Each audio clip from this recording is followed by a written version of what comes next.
sommes ravis de vous retrouver sur RTI 1 après cette finale de la Coupe d'Afrique des Nations. Les titres de l'actualité. La princesse Zahra Zeid de Jordanie en visite en Côte d'Ivoire a été reçue cet après-midi par le couple présidentiel ivoirien. Son Altesse royale a expliqué la mission qu'elle mène auprès du Programme alimentaire mondial dans le cadre de la lutte contre la faim et la malnutrition. Sortie de promotion à l'École nationale d'administration ENA, la première dame Dominique Ouattara, marraine de cette 53e promotion, a invité ses 427 filleuls à la probité et à s'éloigner de toute forme d'injustice et de mauvaises pratiques dans l'administration. Le Premier ministre a inauguré ce vendredi le système d'alimentation en eau potable de Tafiré. Il a coûté 9,331 milliards. C'est la première des 21 réalisations pour approvisionner 20 zones périurbaines en eau potable pour environ 29 milliards de francs CFA. Bonsoir et bienvenue à tous dans le journal de ce vendredi soir sur RTI 1. Lutte contre la faim et la malnutrition, la princesse Zahra Zeid de Jordanie est en Côte d'Ivoire. Dans le cadre de la mission qu'elle mène auprès du Programme alimentaire mondial, elle a été reçue par le couple présidentiel ivoirien.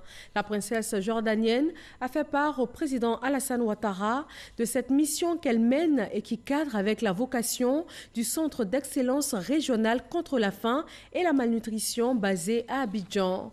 Mama Traoré et Awa Touré. Elle est mandatée par le Programme alimentaire mondial PAM. Sa mission, mener un plaidoyer auprès des bailleurs de fonds et des décideurs pour une augmentation des ressources allouées à la lutte contre la faim et la malnutrition. En visite en Côte d'Ivoire dans le cadre d'une tournée sous-régionale, la princesse Zahra Zeid de Jordanie a rencontré ce vendredi le couple présidentiel ivoirien. C'était un grand honneur de rencontrer son Excellence le Président et son Excellence la Première Dame. Et c'était pour moi l'occasion de les féliciter et surtout féliciter le Président de la République parce qu'il est un vrai champion pour ce qui est la lutte contre la malnutrition. Et aussi parler de cette initiative qu'il a soutenue, c'est-à-dire la création du Centre régional contre la faim et la malnutrition. Cette initiative de ce centre-là sera l'occasion aussi de pousser et de renforcer tout ce qu'il y a comme activité pour la lutte contre la malnutrition en utilisant des nouvelles techniques qui sont innovantes et qui peuvent nous aider à beaucoup pousser et à avancer dans ces situations-là. On a eu à échanger sur comment ce centre-là pouvait être quelque chose qui pourrait nous aider à beaucoup plus améliorer les conditions de nutrition, pas simplement ici en Côte d'Ivoire, mais aussi dans la région. Demain samedi, la princesse Zahra Zeid de Jordanie va visiter le Centre d'excellence régional contre la faim et la malnutrition CERFAM, avant de se rendre au Sénégal, dernière étape de sa tournée sous-régionale. Il séjourne lui aussi en Côte d'Ivoire. Le directeur général de l'Union postale universelle a été reçu par le vice-président ivoirien. Le rôle stratégique que pourrait jouer la Côte d'Ivoire dans le développement du e-commerce en Afrique subsaharienne a été évoqué. Mama Traoré. L'Union postale universelle, UPU, est déterminée à renforcer sa coopération avec la Côte d'Ivoire. Le directeur général de cette organisation intergouvernementale, Bichar Hussein, est venu porter à la connaissance du vice-président de la République les résultats d'une étude sur le développement du e-commerce en Afrique subsaharienne. Des résultats qui indiquent que la Côte d'Ivoire présente les atouts d'un hub continental en matière de commerce en ligne. Universal Postal Union from Switzerland. L'Union postale universelle, cette organisation qui a beaucoup de coopération avec la Côte d'Ivoire dans différents domaines, dont un projet qui s'appelle Ecom Africa et qui a été lancé et que l'objet des discussions a porté sur l'état d'avancement de ce projet qui vise à faire de la Côte d'Ivoire un hub régional et une plateforme d'échange des commerces électroniques au profit de la région de l'Afrique de l'Ouest. Cette rencontre a également permis aux deux personnalités d'aborder l'organisation du 27e congrès de l'UPU qui se tiendra en août 2020 à Abidjan. Ce congrès prévoit de pérenniser l'activité postale en Côte d'Ivoire avec 2 projets phares. Il s'agit de la construction d'un centre national de tri postal en zone aéroportuaire et la mise en place d'un espace dénommé la vitrine sur la poste du futur en milieu universitaire. L'École nationale d'administration ENA a fêté sa 53e promotion ce vendredi. Une célébration en présence de la première dame ivoirienne, marraine de cette promotion sortante. Dominique Ouattara a invité à la probité ses 427 élèves qui sont désormais ses filleuls, dont 9 du Niger, de Djibouti et de la Centrafrique. Jérôme Kofi Aboulin. École nationale d'administration de Plateau, Cocody. L'ambiance ce vendredi n'est pas celle des cours habituels, mais plutôt celle d'un événement exceptionnel. Le baptême de la 53e promotion de cette école, avec une présence qui aussi n'en est pas moins à la fois historique et exceptionnelle. C'est la présence de la première dame Dominique Ouattara, une grande première en parlant du choix porté sur l'épouse d'un chef d'État pour présider une telle cérémonie dans l'histoire de l'ENA en Côte d'Ivoire. De ses élèves aujourd'hui appelés à servir l'administration générale ivoirienne. Madame Salamata Traoré, directeur général de l'établissement, est on ne peut plus fière quand elle se réfère à la qualité de leur formation. Madame la Première Dame, à l'issue de leur formation, vos filleuls ici présents ont obtenu une moyenne d'au moins 12 sur 20 requises pour valider leur formation à l'ENA. Les savoirs agir acquis au cours de cette formation leur permettront, j'en suis persuadée, de relever les défis qui incombent à nos administrations générales et à celles de la Côte d'Ivoire en particulier. Dans le cadre de l'atteinte de la vision du chef de l'État, son Excellence M. Alassane Ouattara, c'est-à-dire faire de la Côte d'Ivoire un pays performant et industrialisé, comme préconise le PND 2016-2020. Le ministre de la fonction publique, en tant que tutelle, explique le choix de la marraine par le sens de l'excellence qui caractérise les nouveaux fonctionnaires.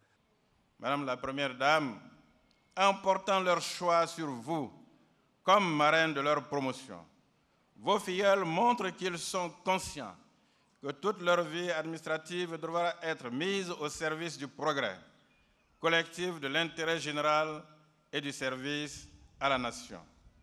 En portant leur choix sur vous, Madame la Première Dame, vos filleuls de la 53e promotion de l'ENA ont voulu vous dire combien ils sont reconnaissants de toutes vos actions en faveur des populations ivoiriennes et combien est grande leur vocation à porter en chacun d'eux vos qualités et valeurs comme des lampes actives qui éclairent leur chemin, comme des graines de vie qui catalysent leur énergie et leur intelligence au service de la Côte d'Ivoire émergente et prospère. C'est tout naturellement par des félicitations que la première dame Dominique Ouattara s'est adressée à ses filleuls, les invitant surtout à être des modèles. Mes chers filleuls, cette journée marque le début de votre entrée dans la vie professionnelle et je voudrais vous adresser mes sincères et chaleureuses félicitations.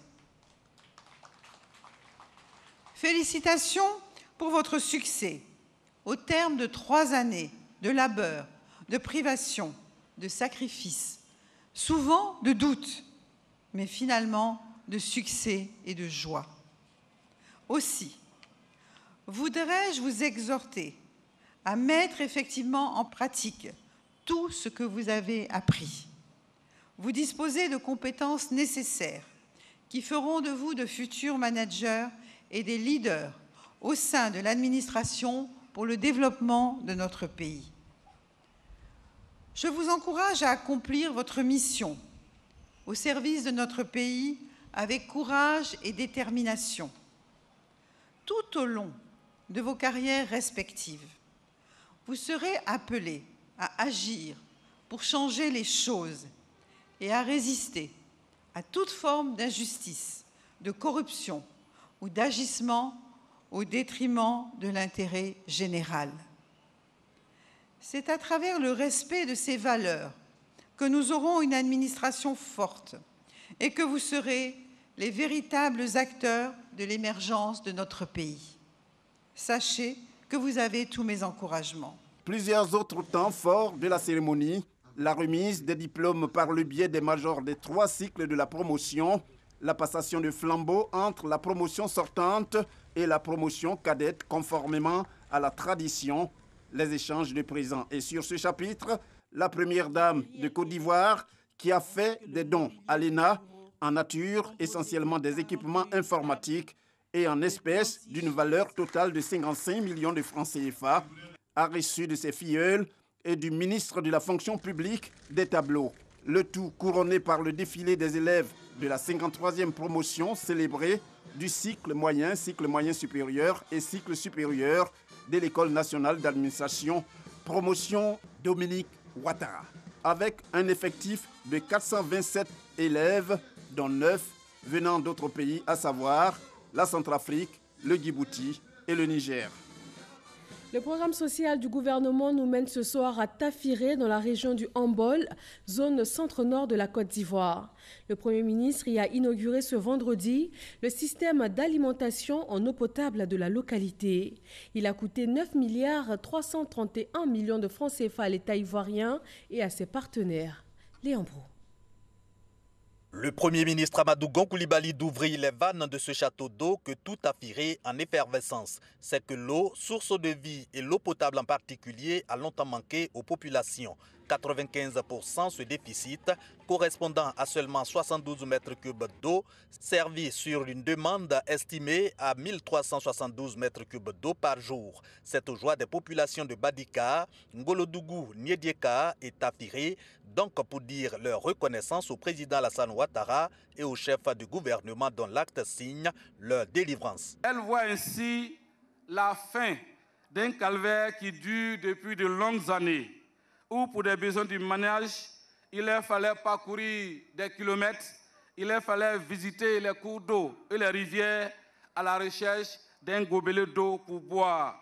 C'était la croix et la bannière, mais aujourd'hui, je peux dire que ce souvenir est derrière nous. D'ici 2030, ce sont plus de 51 000 habitants contre 30 000 à ce jour qui verront leurs conditions de vie améliorées grâce aux nouvelles infrastructures hydrauliques de Tafiré avec une production additionnelle de 3 400 mètres cubes d'eau par jour selon le ministre de l'Hydraulique. Il s'agit d'un système complet d'adduction en eau potable qui comprend une station d'exode de prise d'eau brute de 3 600 mètres cubes jour sur le bandement.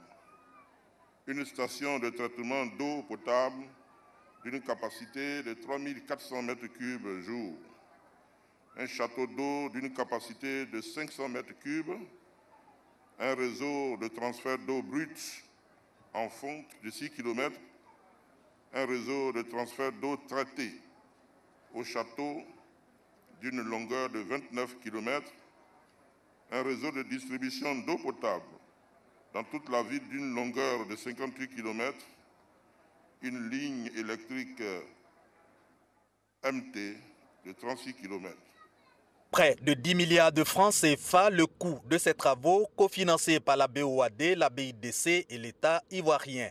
Outre Tafiré, 20 autres zones semi-urbaines du pays voient déjà leurs infrastructures hydrauliques renforcées dans le cadre du programme social du gouvernement. La preuve pour le Premier ministre que seul préoccupe le chef de l'État, l'amélioration des conditions de vie de ses concitoyens. En plus de la route Boaké-Tafiré-Ferké, à fin juin 2019, 44 itinéraires ont déjà été traités ou sont en cours d'achèvement pour une distance totale de plus d'un millier de kilomètres. Et de l'Hambol, 35 sont terminés pour 863 kilomètres. 9 sont en cours pour environ 150 kilomètres. Comme vous le voyez, comme vous le constatez, le gouvernement RHDP du président Alassane Ouattara est concret. Le gouvernement du RHDP de Alassane Ouattara est à votre côté. Notre marque de fabrique, c'est de tenir nos engagements. Notre marque de fabrique, c'est d'améliorer le quotidien de nos compatriotes. Faites confiance au président Alassane Ouattara, faites-nous confiance. Faites confiance au gouvernement. L'inauguration des infrastructures hydrauliques de Tafiré donne le coup d'envoi de la mise en service de 20 châteaux d'eau pour l'amélioration de 21 zones périurbaines du pays en eau potable dans le cadre du programme social de gouvernement. Montant englouti à ce volet accès à l'eau potable, environ 29 milliards de francs CFA. Le secteur de la microfinance s'ouvre aux opérateurs de la finance islamique.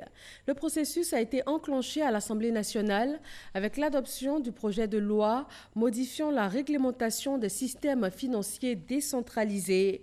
Lansine Bakayoko nous explique ce que cela implique. Ce projet de loi adopté par les députés en commission est inspiré par la Banque centrale des États de l'Afrique de l'Ouest, qui a autorisé les activités de la finance islamique dans l'Union monétaire ouest-africaine. Ainsi, la Côte d'Ivoire est invitée, à l'instar donc des autres États membres de l'Union, à prendre en compte et à insérer la loi uniforme modifiée dans son ordre interne, et ce au plus tard le 30 juin 2018. Au fait, l'ouverture du secteur de la microfinance aux opérations de la finance islamique devrait contribuer à l'élargissement de l'accès des ménages et des PME à une gamme de services financiers plus large, répondant aux besoins de l'ensemble de la clientèle potentielle dans l'UEMOA. Les modifications concernent essentiellement l'article 6 de cette loi. Il consiste d'une part à mentionner la possibilité désormais offerte au SFD de réaliser des opérations conformes aux principes de la finance islamique et d'autre part indiquer que des instructions de la Banque centrale interviendront pour préciser les modalités d'exercice de l'activité de finance islamique par les institutions de microfinance. Cette approche similaire à celle retenue dans la loi portant réglementation bancaire devrait permettre d'insérer dans le secteur les activités conformes aux principes de la finance islamique. Au cours des échanges avec les députés, le commissaire du gouvernement a annoncé une autre bonne nouvelle pour le monde agricole. Nous avons décidé de mettre en place une équipe pour aller encore à la création d'une banque qui va financer le secteur agricole. La banque va être vraiment la banque du secteur privé. Ça va être donc la banque des filières, ça va être donc la banque de tout autre opérateur. La finance islamique fonctionne sur le principe du partage des profits et des pertes entre les différentes parties ainsi que l'obligation d'investir dans l'économie réelle via des actifs tangibles. En théorie, les produits dérivés sont donc interdits. Journée portes ouvertes des institutions de la République de Côte d'Ivoire. Elles sont 12 et veulent permettre aux Ivoiriens de mieux les connaître. Michel Diré nous en dit davantage. Les présidents d'institutions ou leurs représentants effectuent les derniers réglages pour assurer un succès à ces journées portes ouvertes qui débutent ce lundi. Une tribune qui permettra aux institutions qu'ils président de mieux se faire connaître des populations. C'est avec enthousiasme que nous participerons à ces journées portes ouvertes parce que s'il y a une institution qu'on ne connaît pas vraiment bien, c'est bien la SCAD. Parce qu'on parle des immortels, il y a beaucoup de fantasmes autour. Ce sera l'occasion pour qu'ils sachent qu'un académicien, c'est un citoyen comme tous les autres. La Cour des comptes sera effectivement présente à ces journées portes ouvertes. Elle va expliquer à la population qu'elle travaille pour elle, parce que nous rendons la justice au nom du peuple. Nous sommes là pour veiller au bon emploi des ressources publiques. Le ministre chargé des relations avec les institutions déroule les temps forts de ces assises. Ces journées portes ouvertes sont composées de deux aspects. Il y a des panels qui vont meubler donc ces journées et il y a les stands. Mais si je veux parler de points forts, c'est l'ouverture de la cérémonie qui sera faite en présence du chef de l'État, qui va donc s'adresser à la nation. Et donc, il va livrer donc un message suffisamment fort pour montrer donc les raisons de son engagement à donner à la Côte d'Ivoire des institutions fortes. Les 12 institutions de la République auront donc 3 jours pour se rapprocher des populations sur le site de l'Hôtel Ivoire à Cocody. Au nombre de ces institutions ivoiriennes qui souhaitent s'ouvrir aux Ivoiriens, le Conseil constitutionnel. Le président du Conseil constitutionnel ivoirien a reçu son homologue de la Guinée et les échanges ont tourné autour du partage d'expériences entre les deux institutions. Gabriel Zani. Mohamed Lamine Bangoura, le président de la Cour constitutionnelle de la Guinée, en Côte d'Ivoire pour une visite de travail, a été reçu par Mamadou Koné, le président du Conseil constitutionnel. Mamadou Lamine Bangoura veut s'inspirer de l'expérience ivoirienne. Nous considérons qu'en matière d'expérience, on en a besoin de celle des pays de la sous-région. Donc c'est dans ce cadre des pays comme la Côte d'Ivoire, peut-être d'autres pays aussi seront identifiés en fonction un peu de notre calendrier pour rendre visite. Mais nous sommes a priori convaincus que la mission dévolue aux juridictions constitutionnelles, cette mission, la Côte d'Ivoire en dispose largement l'expérience. Donc l'objectif, c'est de venir s'enquérir de cette expérience dans toute sa dimension. Créé en 1994, le Conseil constitutionnel ivoirien a 25 ans, un âge qui vaut des sommes d'expérience accumulées au fil de l'évolution constitutionnelle du pays. Et c'est un honneur pour Mamadou Koné de partager les acquis de son institution avec la Cour constitutionnelle guinéenne née il y a seulement 4 ans. C'est un signe de considération, c'est un signe de fraternité et je pense que c'est un honneur qui est fait à la Côte d'Ivoire et nous sommes heureux de les recevoir et de partager avec eux notre expérience. Le président de la Cour constitutionnelle guinéenne était accompagné de son vice-président Amadou Diallo. L'école des forces armées de Zambakro à Yamsokro a célébré aujourd'hui une double cérémonie, le baptême de la 50e promotion d'élèves officiers d'active de première année baptisée promotion émergente. Elle est forte de 112 élèves officiers stagiaires et aussi la remise d'épaulettes à la 49e promotion baptisée dévouement avec 96 stagiaires. Une remise d'épaulettes qui consacre l'intégration de ces officiers dans la communauté militaire. Et cela sous le regard du ministre d'État, ministre de la Défense Ahmed Bakayoko, représentant le chef de l'État à cette cérémonie. Dans la cacaoculture, la table ronde des bailleurs de fonds pour le financement du plan directeur d'aménagement des corridors pour l'anneau de croissance en Afrique de l'Ouest a pris fin hier jeudi.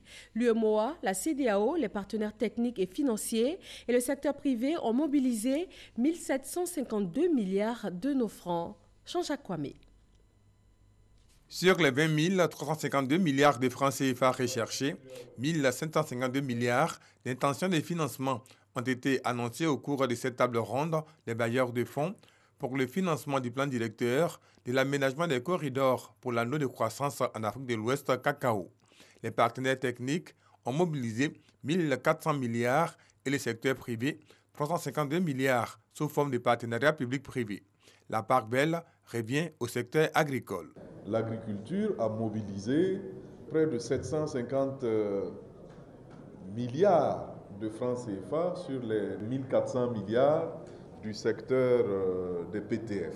À cela, il faut ajouter les infrastructures, les transports, l'industrie, les mines, l'énergie, le commerce et l'éthique. 114 projets qualifiés de prioritaires sont concernés par le plan directeur cacao qui couvre le Burkina Faso, la Côte d'Ivoire, le Togo, le Bénin et le Ghana.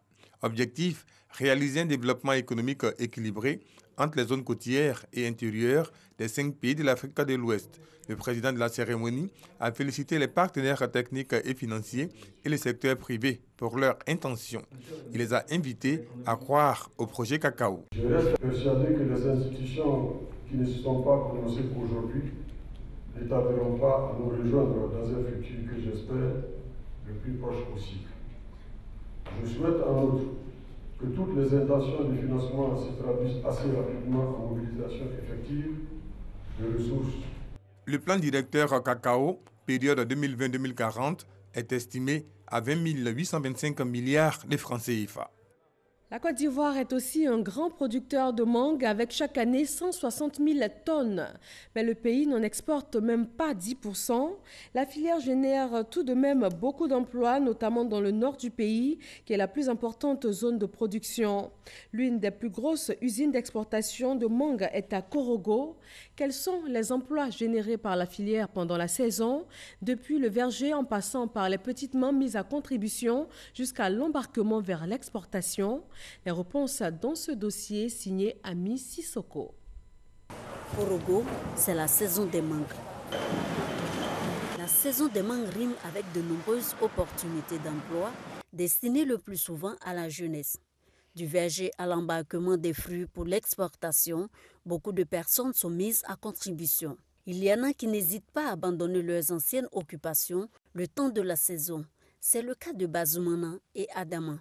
Technicien de récolte communément appelé pisseur, Bazoumana est celui qui donne les instructions dans ce verger situé à 40 km de Korogo.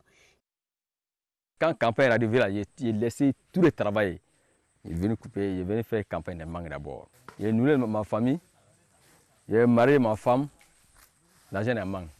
Adama, lui, fait partie de l'équipe que dirige Bazoumana. Il faisait la librairie par terre.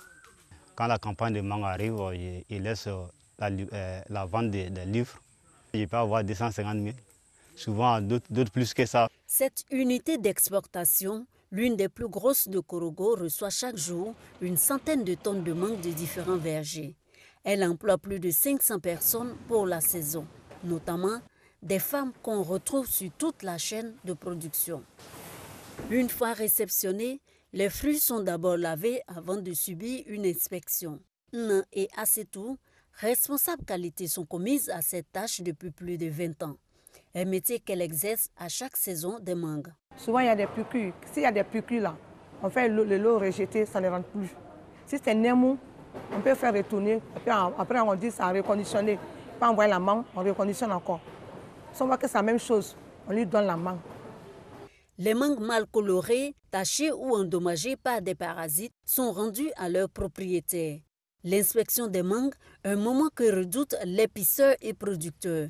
Le chargement, c'est 45 caisses. Mais souvent, on rejette 15 caisses comme ça, dans les 45. Si c'est 10 tonnes, moi, il travaille avec 32 personnes ou bien 33 personnes. Il paye 3 000 par jour pour couper les mangues.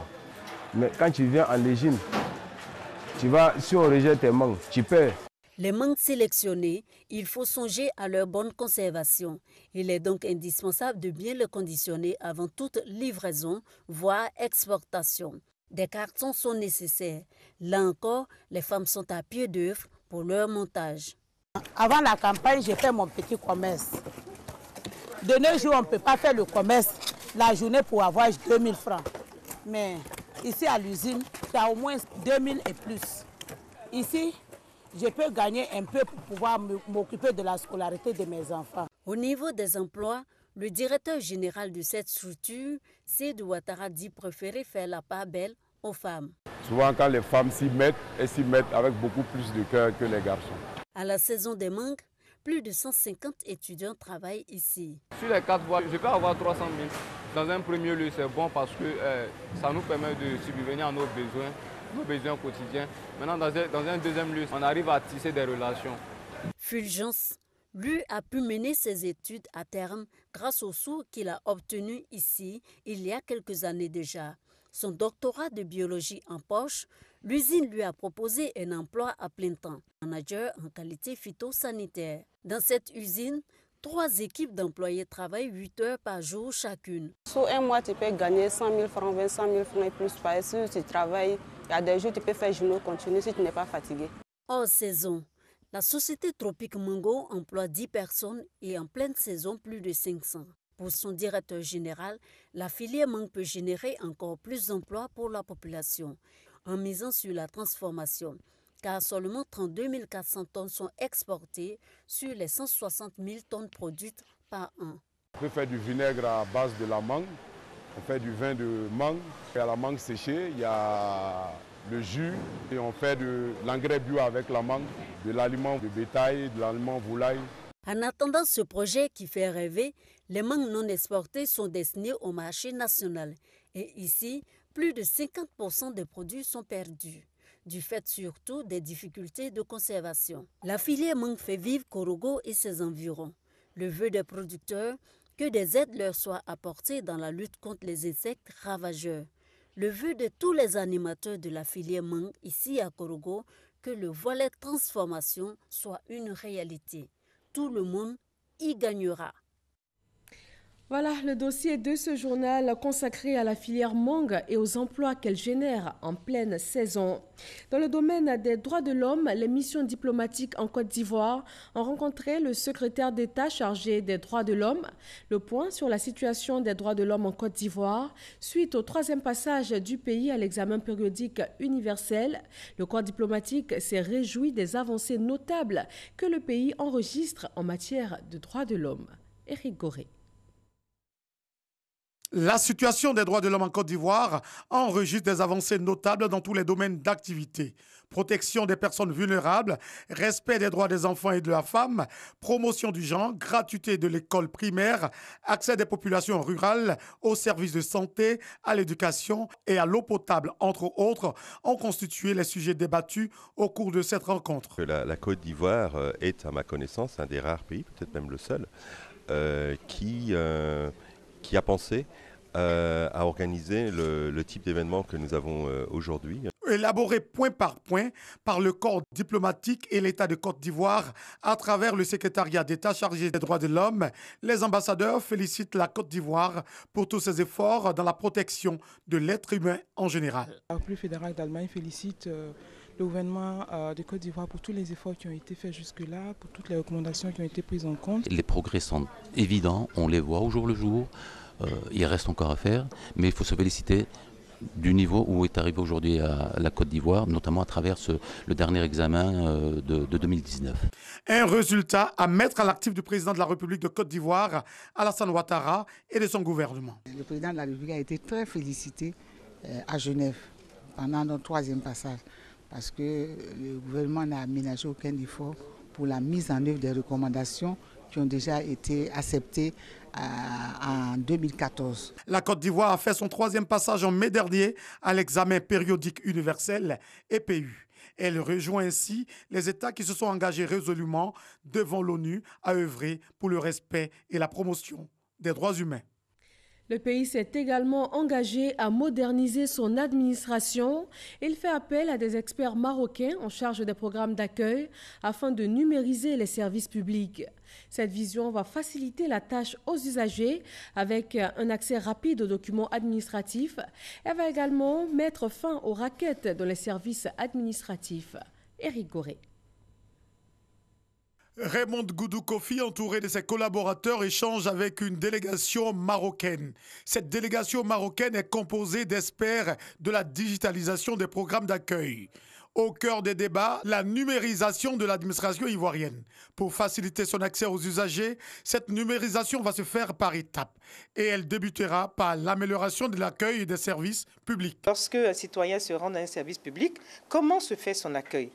L'accueil va se faire d'abord, c'est un accueil physique, puisqu'il va bien sûr, ce citoyen, rencontrer des personnes qui sont à un comptoir, mais il faut que cet accueil soit à la dimension de l'attente, n'est-ce pas, des citoyens. Mais il y a aussi ce qu'on appelle l'accueil digitalisé. Il y a une borne, et comment va se dérouler ce service-là? Tout va ressortir à partir de ce que vous avez demandé sur la borne. Lorsque vous recevez votre ticket, vous vous rendez immédiatement au service qui est indiqué, mais à l'heure qui est indiquée sur le ticket. C'est ça qui est important. Ça veut dire qu'aujourd'hui, pour une administration moderne, on ne doit plus perdre de temps. Pour réussir ce projet, ces experts marocains entendent tout mettre en œuvre. On va mettre en place un dispositif qui va permettre à l'administration ivoirienne d'unifier l'accueil au sein de l'ensemble des administrations publiques ivoiriennes, tout type d'administration confondue. Donc, première étape, c'est de mettre en place ce cadre unifié. Deuxième étape, c'est de le déployer sur le terrain à travers un site pilote. Et la troisième étape, comme a dit Madame la Ministre, c'est de le généraliser sur l'ensemble de l'administration publique. Le protocole d'accord du projet, remis à la ministre de la modernisation de l'administration et de l'innovation du service public. Pour rappel, la mise en place de ce programme intervient à la suite de la signature du mémorandum entre l'État de Côte d'Ivoire et le Royaume du Maroc. Cette coopération, signée le 7 février dernier, vient renforcer les efforts du gouvernement pour la transition numérique de l'administration ivoirienne sur le long terme.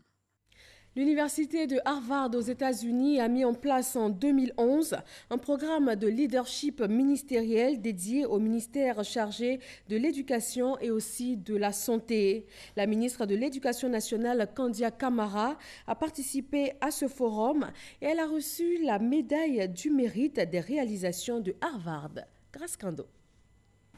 Atteindre un taux net de scolarisation primaire de 100% d'ici 2025 et améliorer la qualité de l'éducation afin d'assurer une population alphabétisée possédant les compétences nécessaires au développement de notre pays.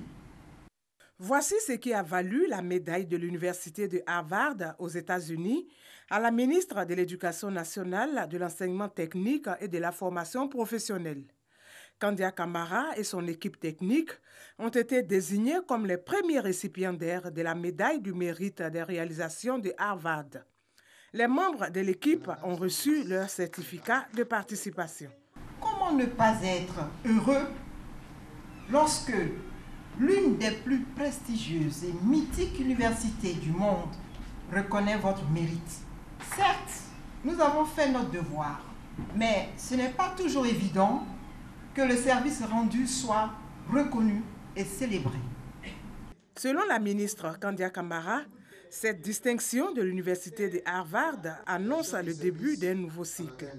En effet, elle marque d'une pierre blanche notre marche commune vers l'amélioration continue de la qualité des produits de l'école ivoirienne. C'est l'aboutissement salutaire d'un processus de renforcement des capacités managériales et opérationnel si indispensable à l'exécution des charges qui nous incombent tant individuellement que collectivement. Toujours selon la ministre Kandia Camara, cette médaille est une invite à redoubler d'ardeur, d'imagination et de créativité pour exécuter avec efficacité tous les programmes structurants de l'école ivoirienne. C'est dans cette même veine que la Côte d'Ivoire s'est enrichie de nouveaux ingénieurs issus de l'École supérieure des travaux publics de l'INPHB de Yamoussoukro.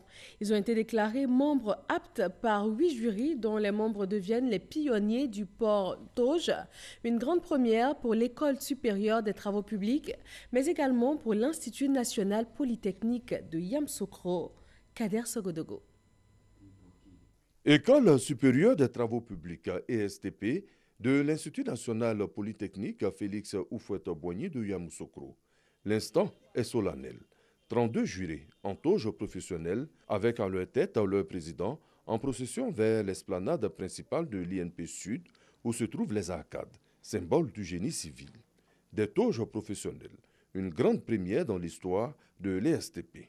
29 étudiants en fin d'études répartis dans 4 domaines, bâtiments et urbanisme, routes et transports, hydraulique et environnement, et enfin géomètres et topographes, soutiennent leur thèse devant des dévanciers dans cette école en vue de jouir du statut d'ingénieur. 32 jurés répartis en 8 jurys, après délibération, 100% de succès. Il faut que l'étudiant qui va sortir sache comment, en tant qu'ingénieur, il va avoir travaillé. Il faut toujours rendre compte, quand vous faites un travail de réflexion, un travail scientifique, il faut pouvoir le rendre. Ouverte en 1963, l'École supérieure des travaux publics ESTP est dirigée par le professeur Denis Kouadio-Kona.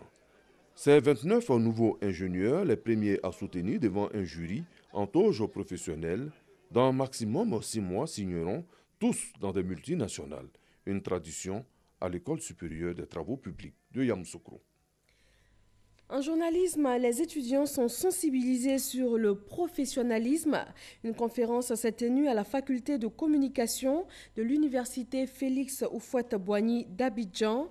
Le thème développé, le journalisme à l'épreuve de la communication politique. Christelle Dja et Didier Nguessan. Les étudiants de l'UFR Information, Communication et Arts, UFRICA, de l'Université Félix Houphouët-Boigny, ont été entretenus sur le thème « Le journalisme à l'épreuve de la communication politique ». Le conférencier Noël Yao, ancien journaliste de Fraternité Matin, présente une nomenclature de la presse ivoirienne sur 3 périodes. Celle d'avant l'indépendance, qualifiée de militante, la presse à l'indépendance axée sur le journalisme de développement et enfin la presse numérique de nos jours, sujette à la désinformation. La période qui précède l'indépendance, il y a une forme de journalisme, une forme de message et de communication politique. Et ce journalisme-là va de pair avec le combat politique. C'est l'époque de la quête de l'indépendance, de la liberté, du combat pour la justice. Je retiens qu'il faut toujours continuer de questionner la pratique journalistique. Alors ces genres de rencontres permettent aux pratiquants de pouvoir revisiter leur manière de retranscrire les faits. Nous avons décidé d'initier ce rendez-vous pour permettre à nos étudiants d'échanger avec les professionnels du secteur des médias, de la communication de façon générale, pour permettre à nos étudiants de s'imprégner des réalités de façon pratique du métier de journalisme. En plus du journalisme, l'UFRICA forme les étudiants en communication des organisations, en publicité marketing et en communication pour le développement. L'Union nationale des journalistes de Côte d'Ivoire, UNJCI, tient ce samedi et dimanche un congrès ordinaire. À l'issue de ces 2 jours de travaux, le nouveau président de l'UNJCI sera élu. Dans l'actualité politique, Franck Kouyaté, ancien cadre du PDCI, fait son adhésion au RHDP par le canal du mouvement PDCI Renaissance. Il a tenu un point de presse. Le continue avec Salima Toudia. C'est un membre de plus pour le RHDP. Franck Kouyaté, ancien cadre du PDCI RDA, rejoint le parti présidé par Alassane Ouattara à travers le mouvement PDCI Renaissance. J'ai décidé, de façon libre, sans pression, de me démarquer des positions prises par Henri Konan Bédié. J'ai donc décidé d'apporter mon soutien au gouvernement, conduit par M. Amadou Bon Coulibaly, pour la simple raison qu'on ne pouvait pas en être autrement. Parce que qui dit RHDP dit Houphouët-Boigny. Et comme moi-même, depuis les années 1980, je suis du PDCI, je ne me vois pas en train de quitter une case de 50 ans pour aller dans une case en construction qui n'existe pas. Créé en mars 2006, le mouvement Fossirel, à l'époque un mouvement de soutien au candidat Alassane Ouattara, devient Cap Victoire 2020 à la disposition du Premier ministre. Un meeting de rassemblement est annoncé à Dimbokro. Nous avons donc créé ce mouvement pour le Premier ministre Amadou Bon Coulibaly, que nous attendons à Dimbokro le 17 août prochain pour qu'il vienne prendre l'onction de la population de Dimbokro, la terre où est né M. Alassane Ouattara, pour faire le lancement officiel du RHDP 2020. Pour le développement de la ville de Dimbokro, ce juriste de formation, leader d'opinion, propose une mutation de l'usine de transformation du textile en celle de l'anacarde à travers un emprunt obligataire. Hajj 2019, sitôt arrivé à Médine, la 2e ville sainte de l'islam après la Mecque, des centaines de pèlerins ivoiriens ont visité les tombeaux du prophète de l'islam et celui de 2 califes ainsi que le cimetière de la Barkia. Une étape qui permet aux pèlerins musulmans de se purifier le cœur tout en pensant aux défunts.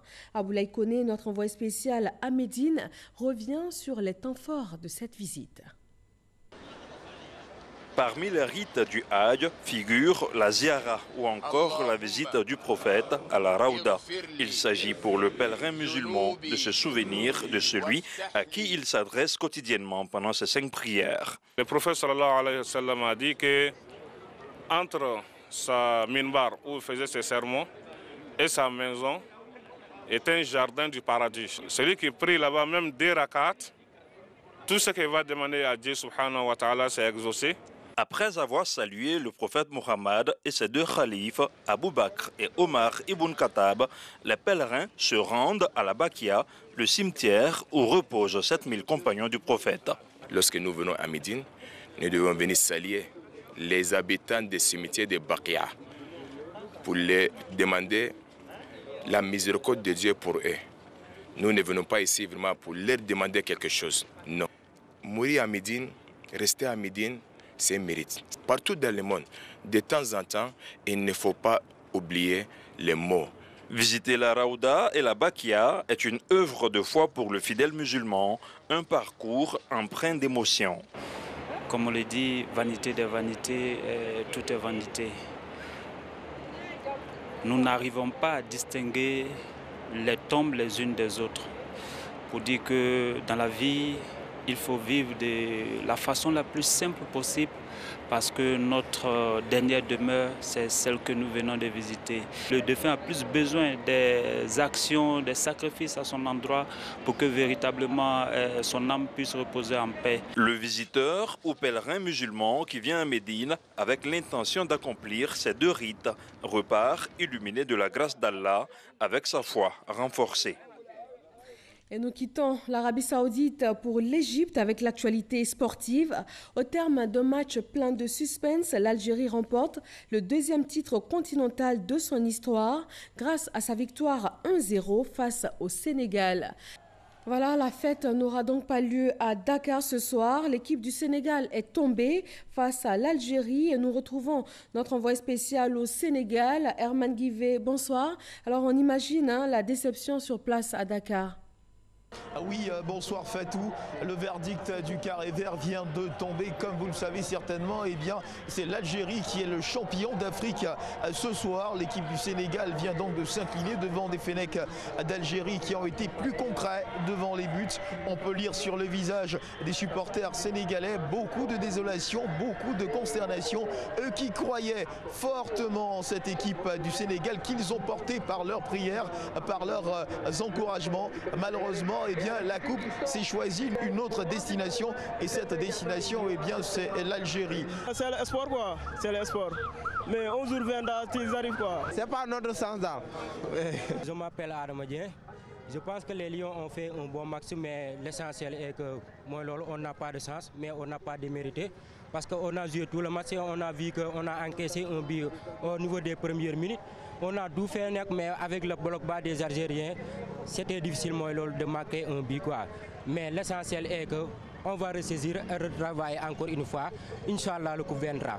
Ce qu'il faut essentiellement retenir de cette rencontre, c'est que eh bien, les supporters sénégalais se sont mobilisés, eux qui ont continué d'y croire jusqu'à la fin afin de porter leur équipe eh bien, jusqu'à la victoire. Malheureusement, le résultat n'aura pas suivi.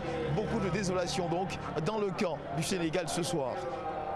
Merci à Herman Guivet depuis les rues de Dakar au Sénégal. Et merci à tous de nous avoir suivis. Très bonne fin de semaine sur RTI 1.